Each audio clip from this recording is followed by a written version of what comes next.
ก็ดีแต่คงจะใจในโอ้โหน้องด้วยชื่อคนคนน้องโตยังเป็นนางมีจำใจนางมีจำใจเรียนในชาติบ้านใช้สื่อมายามพายันก็ดีแต่คงจะใจในโอ้โห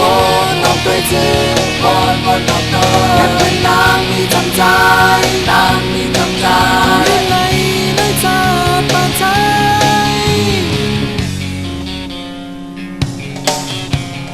ห่างแค่ห่างสู่นา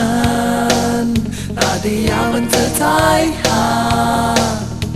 เป็นมุกไฟน้ำตีหูเธอหาตั้งยัดเธอหมดหายอยากจำใจจำจะมาให้ลงพิดเข้ามาหาดูใจก้นเฮาปออย่างดีเอาหูเธอเฮาเป็นหวังไม่ทีนำทางเสียในดินน้ำตาจำย้อยใน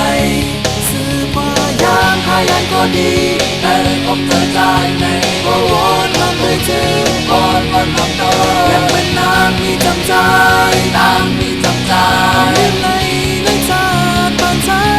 สื่อมายามพายันก็ดีแต่พบเธอใจในโอ้โหน้องด้วยชื่อคนคนน้องโตยังเป็นนางมีจำใจนางมีจำใจเรียนในชาติบ้านใช้ยืนมือใจขัดอกฉันโดนของให้ก็เดียวนะถึงสุดนางสักเท่ามีตั้งเลยนานนาน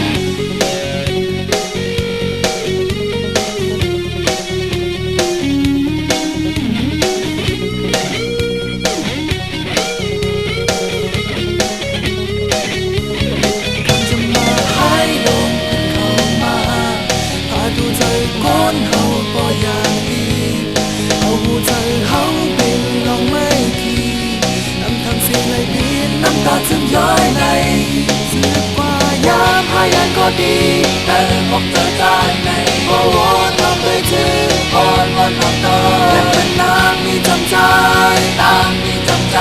เรียนในชาติบ้านใช้สืบกว่ายามพายันก็ดีแต่พบเธอใจในโอ้โห